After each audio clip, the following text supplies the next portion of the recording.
Siguro mga ilang rinig ko pa nito makakabisado mo na yung ano kasi eksakto yung lyrics dun sa chorus. Meron lang ako narinig dun sa bridge.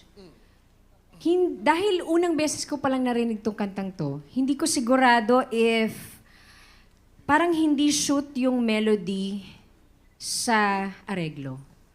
Parang merong something dun sa bridge na tingin ko mas maigi kung ma-review mo pa para mas ma-improve mo pa ng mas maganda pa. Yun. At kay Joseph naman, wala na akong masabi. Effortless kong manta to wala na akong masasabi talaga. Parang mataas yung range, mataas yung boses niya, maganda yung boses niya.